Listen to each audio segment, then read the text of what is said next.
Het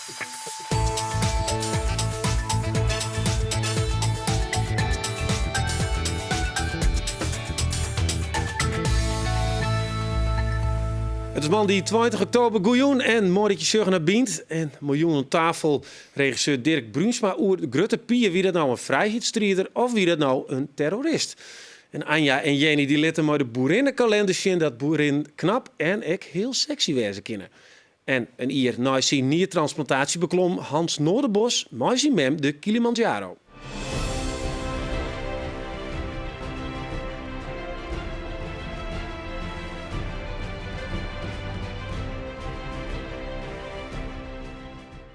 Ja, nu kwamen ze weer om van die zwierde tocht en aast zitten ze hier aan tafel bij mij. Maar we zitten nog eerst even hebben over deze Frieske held. Misschien wel de meest legendarische Fries aller tijden is Grutte Pier. Pier Gerlofsdonia zat er aan zitten, is een van de kleurrijkste figuren uit de geschiedenis. Een man dat stoere verhalen over verteld worden, maar werd ik een heel soort kritiek op de levering valt.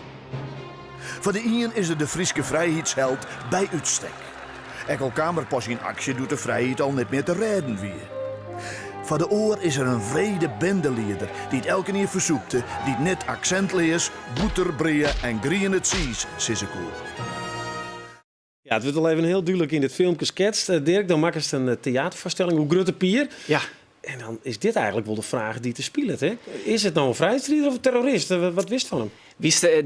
Dat is inderdaad een grote vraag. Ik denk dat hij beide weer. Want bedoel, kist ook die voorstellen, komt thuis. Die vrouw is vermoord, die bandje laat achter in de kamer. Die dochterke leidt voor de op dat lichaam. Wat zou er met die gebeuren? Ik denk dat de stappen bij menigeen en terugslagen. En we zorgen dat natuurlijk gewoon protomus heen. En dus aan de ene kant, ja, het wie een man die het opkwam voor een stukje onderjocht. Ik inditeert natuurlijk. Maar ja, aan de andere kant, hij die echt werkelijk weer verschrikkelijke dingen. Nou ja, ik bedoel, het wie een tijd waarin het meesten belasting betalen moesten en konden ze dat net, of woonden ze dat net, gingen ze het zien, dan waren ze onthoofd en spiest. En aan de randen van het dorp waren de kappen delstutsen. Ja, dus het moet er weer een keer in het zeer, zoals het in Syrië is er echt niks bij, hè? Als het zegt van kist het vergelijkje. Dus is Pier een held of wie het een barbaar? Ik denk dat er beide wie. En het is alleen nog goed om te zien van ja, hij wie net alleen nog maar een held. Nee, maar hij mag nou vreselijke dingen. Wist dat er mensen met die theaterproductie komen, dan moet er even een beetje smaak op zitten. Want let we eerlijk wezen, Grutte Pier, ik wil al een heel soort van hem. Er zijn computergames, strips, filmpjes, er zijn manifestaties, lees nog best. Klopt. Er gebeurt een heel soort. En wist wat het mooie is? Volgend jaar is het exact 500 jaar lang dat zijn borkerij is afgebaand. Op 29 januari 1515 stiert Kims wat in de fik. Het stiert nog in het Tjerkentoer in de klok. Stiert het grafeerd, die datum. En dat hele dorp is instwat. De meesten waren beestachtige wiers om het leven bracht in die tijd. En Pier, die vond die moest vluchten. Zijn vrouw zei, laten we met z'n allen naar de kerken gaan, want daar ben we veilig. Maar Pier zei absoluut net. En het bleef vooral thuis. Ik ging wel vluchten in het dorp. Maar dan weet ik nog net wat de smaak van die held wordt. Nee, maar wist, het is volgens keeriger om vragen te stellen dan om antwoorden te jaan. Want ik heb het antwoord ook net in hoes. En dat merkt nou ook aan dat onderzoek. Het gaat ook een beetje over het ontmythologiseren van zo'n verhaal. Wat ik zeg wel eens. Zo'n we het zwaard van Grutte Pier vervangen door een AK-47. Dan zo'n we heel oost zien die man omzien. Ja. En de onthoofdingsfilmpjes inderdaad van ISIS, dan komt het dichtbij. Klopt. Dat is denk ik echt net wat de Friesen jaren willen. Denk je dat wel? Ja, misschien wel net, nee. Ik weet het net. Maar wist het is gewoon zo ontzettend nieuwsgierig om dat onderwerp op te pakken. Het stukje dat gaat door onze identiteit. Hè? We zijn er ook al je grutskop. En ik denk dat Majek, want dat verhaal, dat vertelt u iets. Dat vertelt maar witte Jim dat? Big Leagues, het verhaal van Grutte Pier? Ik had er wel eens wat van uit, ja. Ja? Ik heb een standbeeld willen steen, jongen. Ja, dat is een standbeeld, maar ja. Ja, dan wennen ze dus echt dichtbij is, Kingen? Of ja. Ik ben er wel eens doorheen. Ja, dan fietsen ze erheen, maar dan komt dat net voor en dadelijk bij je boppen. Ik denk altijd wel, ik ben wel grutsk op zo'n man. Ja. Ik vind nou, Grutte Pier, prima. Maar dan jij ik die verhalen inderdaad en ik heb wat onderzoek in. Ik weet het eigenlijk net. Nee, die vraag begint bij Dijk op te kroepen. Ja, zeker. Ja, dat vind ik wel een beetje. Dus dat we ook eigenlijk beantwoorden hebben in een theaterstuk. Ja, nou ja, op dit moment ben wij onderzoek aan het doen. Hè? En ik vind dat is het nieuwsgierige, een theatervoorstelling, hetzelfde. Een script. Als je een script hebt, dan denk je vaak, nou ben ik veilig, want nou heb ik de voorstelling. We hebben op dit moment ook nog geen script. We binnen te jaren, maar de Kims we dus, met de aanvoek, met het ressort, mijn architect, we binnen de geschiedenis. Bijvoorbeeld die borkerij van Grutte Pier. He, dat in menig filmpjes zorgen we een soort vogelsang staat voor ons. Maar het kind gewoon een langhuis Westerha. Dat is een skiet-lieds borkerijke. Het stelt zienke niks Hij voor. past er eigenlijk niet in. Hij past er net niet eens in. Nee, maar mag je voorstellen dat ik maar zelfs bukken waar ik binnenkomen. Ja. In Wartenaar. Dus dan wordt hij misschien aansnek nog liedser dan dat hij nou al vaststeld wordt. Hij wordt volle liedser. Dan is hier de Vries een echte pinon van je nou. Ja, nou ja, misschien wel. Het zwut van Pier, die 2 meter trekje lange zwut, dat had er nooit broekt, ja? Dat wie een showswut. Dat had er waarschijnlijk kregen op het moment dat er goed bezig wie. En dat hier misschien in een optocht of nou ja. Dat kon hij net iets vasthouden. Hij kon het vasthouden, maar en hij kon er misschien een goede zwaai met u delen. Maar strategisch, wie dat zwut, de vijand laken hem uit. Hey Dirk, dit erop genoeg vragen op. Ik voor de mensen om nieuwsgierig te wezen. Wanneer is het zien? Het stik? Wij beginnen de oortraap in Kims, wat op 29 januari komend hier. Oké, spannend. Nou, denk er even nu naar. Of wat het wordt. En dan kun je dan wel vertellen hoe het eruit ziet. Dat is aardig. Kom er zeker even aan. Ja, we zullen het even ergens anders toe hebben, want ik pak er even wat bij. Tje. Dit is een poster. Er zit een famke op. Dus de poster komt echt terug heel Nederland komt hij te hingen. Maar, pak ik deze kranten er even bij. Dit is de grootste, wakkerste kranten van Nederland. Er zit ook een famke in op een trekker. Ja, toen is die te mooi. Jenny, dat was het wekker. Telegraaf, stist er boven pontificaal op een trekker. Ja. Vertel eens even, wat gebeurt er al hier bij Jim in Hoes? Nou ja, daar schrok ik even van. Ik was wekker en toen ik al je berichtjes van... Oh Jenny, wat is leuk in de Telegraaf. En toen hier zoiets van, Telegraaf? Steen ik erin dan? Nou ja, dan zie je eerst op internet en dan steen je al op het hoofdscherm, zeg maar. En dan denk je, oh ja, ik steen in de Telegraaf. Ja, want dat is dus mooi die on de boerinnenkalender. Ja. Krijg eens aan je. Dus wat aansnijden we nog hebben. Maar we hebben even een mooi filmpje om zien te laten wat die boerinnenkalender krijgt inhoudt.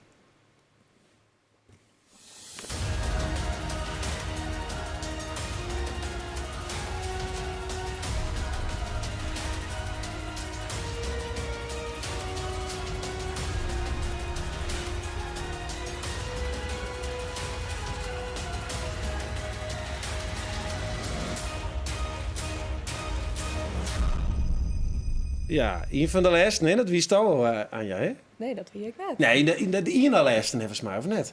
Nou ja, maak het ik met zit. We hebben de foto's aan ze wel van die keer wel even zien laten. Ja. Maar vertel eens even, waarom bist wel in dit avontuur gestapt van de boerinnenkalender? Ja, dat had verschillende redenen. Voor jou ben ik in Canada West, mij en mijn familie. En we hadden kennissen en familie te waaien op een boerderij. Die ben daar heen verhuizen vanuit Friesland. Dus dat is natuurlijk heel leuk. En daar ben je voor jou in West. En toen zei die man, die zei van...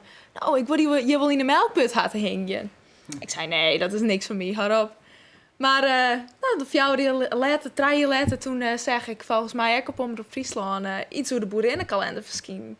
Ik denk, dat had hij toen Jimmy zijn. Hè? Dus ik zei, dit is geen toeval. Dat dacht ik, alles uit en voor dadelijk foto's maken. Nou, nee, maar ik had dacht van, dit is geen toeval, dus ik ging gewoon het proberen. Ja. En ze hadden dus wel een selectie gewoon en daar ben ik wel uit selecteerd. Dus, prachtig. Dit is de foto.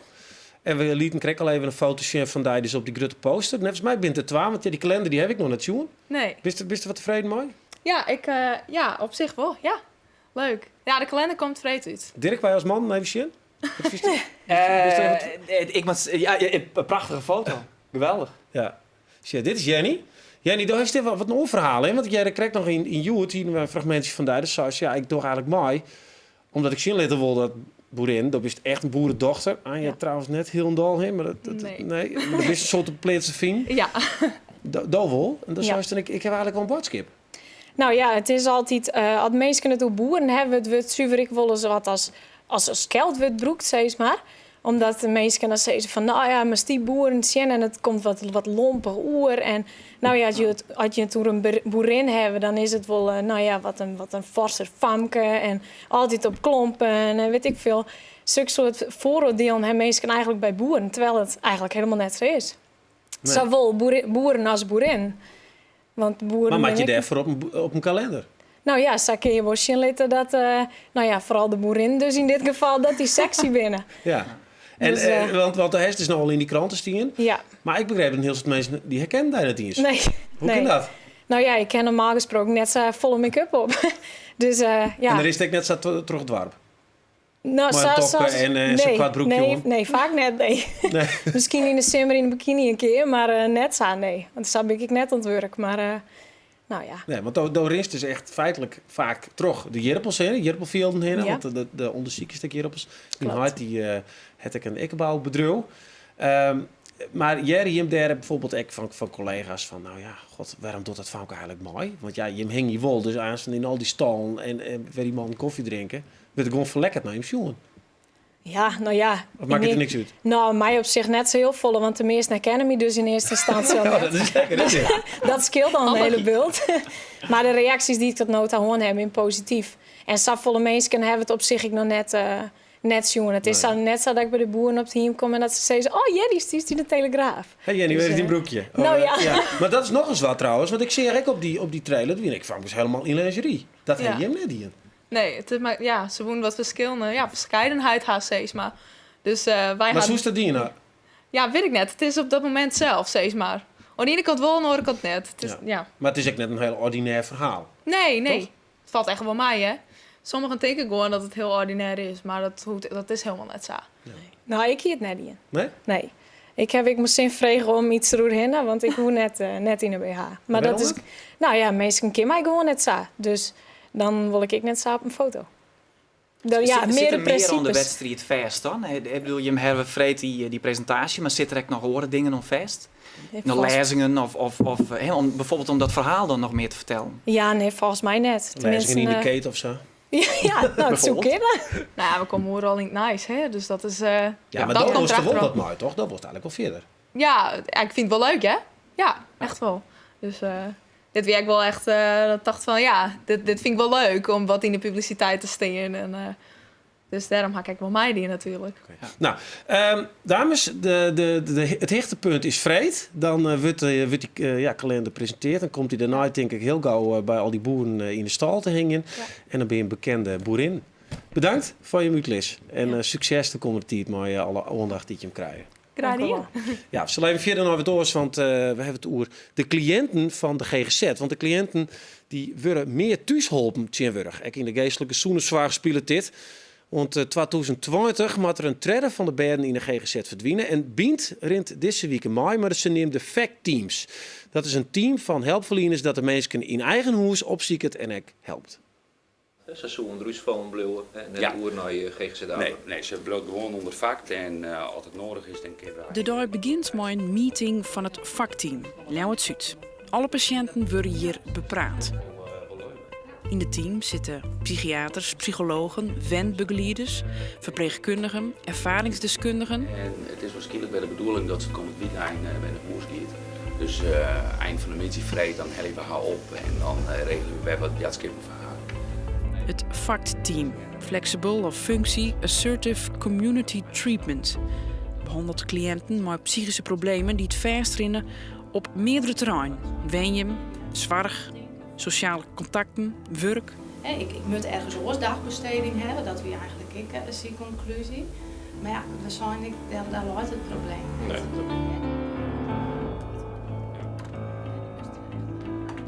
Het team ziet de mensen thuis op. Ik ga op pad met Corine Haasnoot.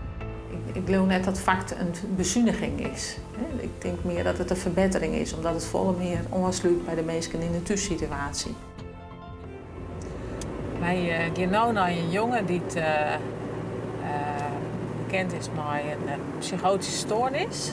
Nou ja, hij heeft een opname achter de rug en we bezieken nou van hoe kun je het thuis, hoe kun je thuis alles weer oppakken. Hè? Dagbesteding, medicatie. Invulling van de dag, huishouding, jildzaken. Kwart zijn het leven weer oppakken. De man had wel taststemming om te filmen, maar wil net herkenbaar in beeld. Nou, hallo, daar zijn we. Hé jongen, hoe is het de afgelopen dagen gegaan? Ja, wel aardig.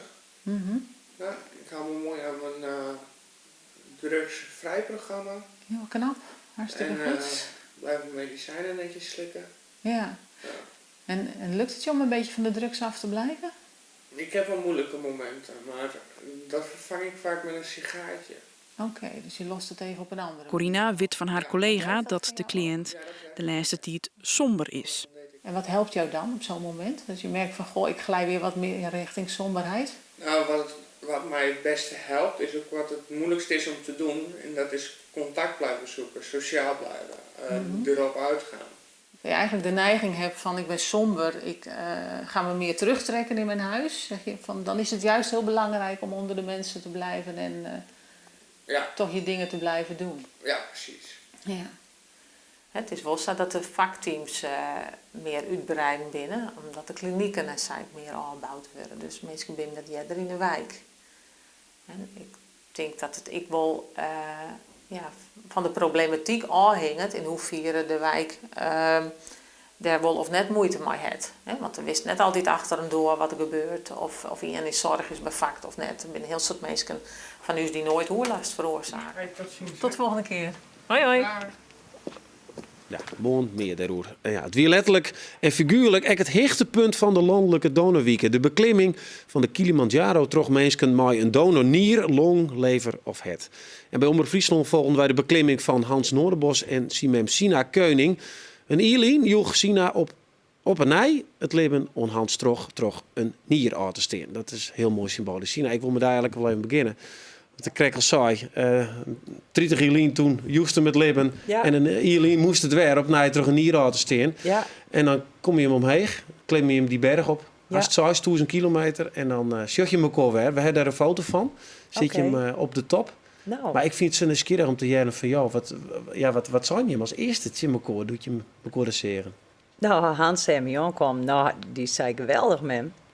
En daar zitten we op een foto. Ja, prachtig. En ja, ik had toch wel het gevoel van dat hebben we te jaren maar mooi doen. Ja, want jou kwam er wat achterom? Ja, ik hoef het net als hij.